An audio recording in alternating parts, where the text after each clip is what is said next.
Hi, everyone. Welcome back to the Pot Smoker's Bible. My name is Zion. I'm the author of the Pot Smoker's Bible. It contains the prophetic book of Zion, where I get my name and authority. It comes from the Bible, or the Old Testament, the Ketuvim.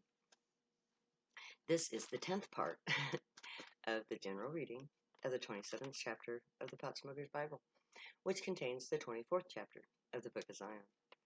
And I will begin. It seems like this society is strong. Money seems to be a real and necessary thing, but it's not. And it seems that those in power are so strong that we just can't win. Bullshit. Those idiots are so weak that if you take away their money, they simply sit down and fade away. Think back through history. Money is power on this planet. Those who have it rule. Those who don't die. But all of them were subject to debt and loss of money. The minute the money goes away, so does the power. And the money comes from you. You are their true power base. Stop buying their junk, and you cut off the money. And poof, their power is gone. So the next time you want your power back, keep your money in your pocket.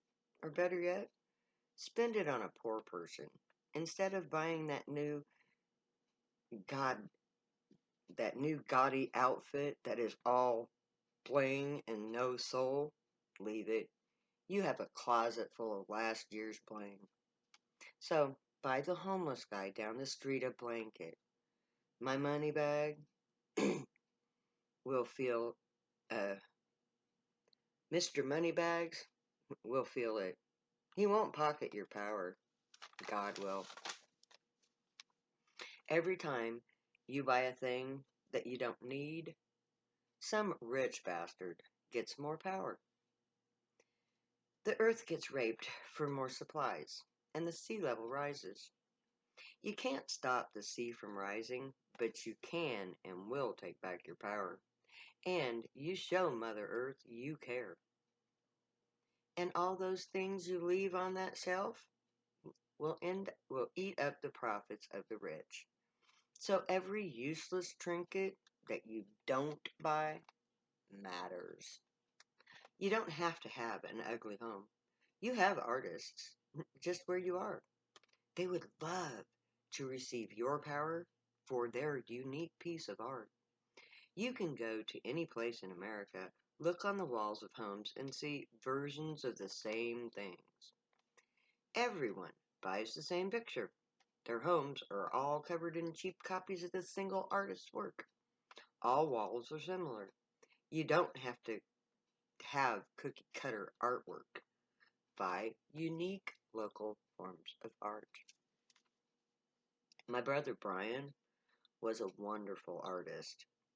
I would, to this day, rather have his work on my walls than to have the artwork that anyone else owns. Famous artists sell their one-of-a-kind pieces for ridiculous amounts.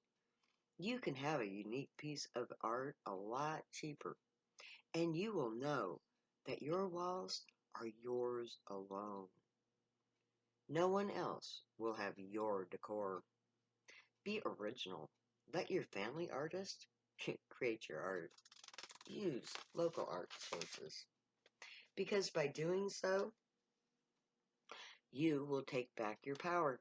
Every dollar, peso, ruble, or quid that you keep takes back your power. Deny the rich your wealth. Be a condemner, not a consumer. Condemn all that does harm to life. Stop being a consumer. You're consuming life itself. Every trinket you buy robs a breath from your child. Stop being the problem. Be the answer. You are powerful in the marketplace. Every time you buy something, you empower the person receiving your money. That money goes up the chain of power to the person that has the name, the brand. That person has the power. They can buy all the stuff because buying is power, spending is power. But you give that power to someone else. Keep your money. Keep your power. Every time you give someone your money, you empower them. So pick and choose who to give your power to. Buy local food from local outlets and artwork from local artists. Keep your power close. Buy the off brands. Starve the brand names out. Take away their power base. You, you are the power base behind your money. Use that power wisely. You can either be a problem or be a small part of a solution. You choose where your money goes. You may not think that you are powerful. After all, you're just one person. But so is everyone else. We are all just one person. But there are billions of us, just ones. So, you, by your choice, are that just one that adds to or takes away from those in power. You are the most powerful of all. We all are. Because each choice we make matters. Only you can choose where your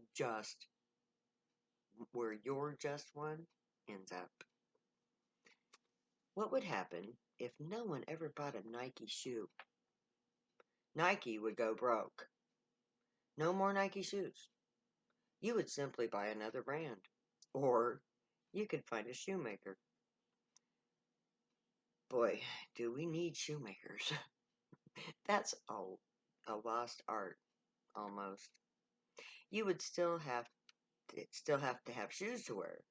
But the corporation that owns Nike just lost all their dollars, pesos, poof, gone. So what if Nike goes down?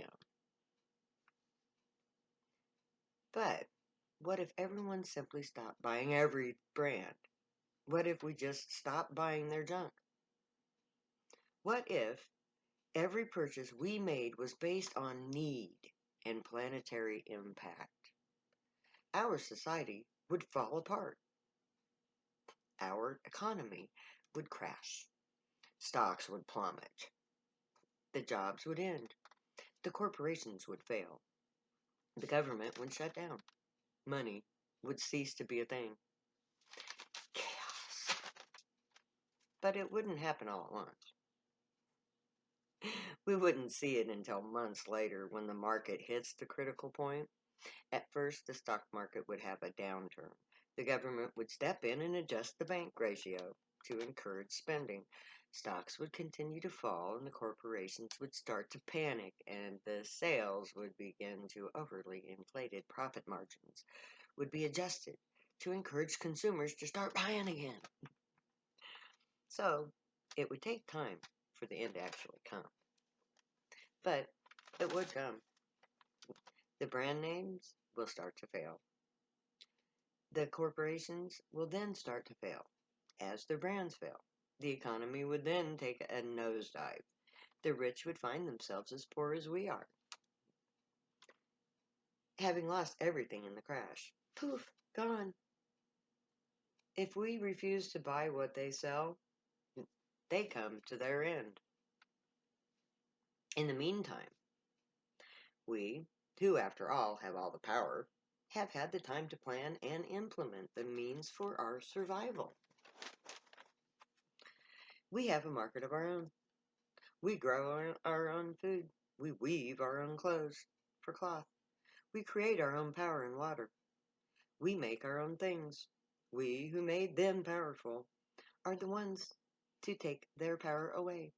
After all, that power is ours, and ours alone to give. Whatever the consumer buys, they empower. Whatever the consumer rejects is discarded. The consumer has all the power. The person with the bank account has your power. They don't have any power other than their own and yours and everyone else's that has bought the be all and all that the rich own.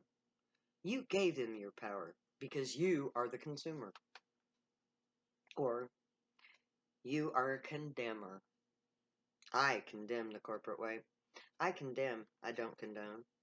Either you literally buy into the brand or you don't. You can't condemn the corporate mentality of money for everything and nothing for free. Condemn them, don't condone them. The use of money as power stops when you stop buying because we are all dying. The corporate mentality of consumer wealth is wrong. Condemn it. Imagine living in a place where the air is clean, the water is clean. The town you live in is able to provide for you all of your basic needs, and you are free to be who you truly are. Your job is to provide your local people with your local goods and or services. Your children are safe and smart, and no one would ever even imagine doing them harm. Imagine Zion, a place of plenty for all. I imagine Zion every day. And I do everything I am able to do to make it real. I give my love freely to all that I come into contact with. I do good deeds every day. I only buy what I need. I always use local when I can. I don't just imagine Zion. I live Zion. In order to solidify matter, we must imagine it real, in real time, in the now. Me take the in of not and we change it to now, not observed wave. We observe the wave in our chosen form. We decide. Then we act to make the physical changes that create the observed outcome. We do the deed. It's not enough to imagine a thing. Physical things must be changed. Only you can do the thing. You decide, imagine, and do whatever it needs to be done. You have to generate the numbers to change the outcome. That can only be done in the physical plane. To imagine alone is to forever dream of what can never be. Once I conceived of the place Zion, I began to tell people about it. I told everyone who would listen. I began to do the deed. I created the temple in order to do what the prophecy required. I created not just the dream or idea of Zion. I made Zion real. First, Zion took shape in my daydreams. I imagined it fully formed in my heart, and I held that image in my mind. Then I took action. I activated it in reality. I told people. I opened the Temple of Zion. I challenged the state of Nebraska. I spoke the words of Israel, of Isaiah, as required. I went to prison and served my sentence. I wrote this book. I am publishing it. I created Zion. From concept to the generation of numbers.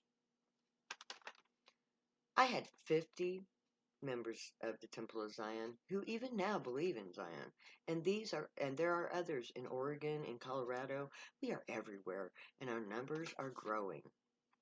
We will actualize the place Zion. We have numbers. 50 members? 50 plus all the good we've done in the name of Zion. This is where I'm going to stop for this segment. So next time we'll take up where I left off. May the Grey watch over you, guide you, protect you, keep you from all harm, and teach you right from wrong. May you always be worthy of them. May your thoughts, words, and deeds reflect truth, good, and light, the unicorn way. Stay happy and kind, my people. Know that I love you. I'm doing everything that I can to make Zion real. I just need the numbers.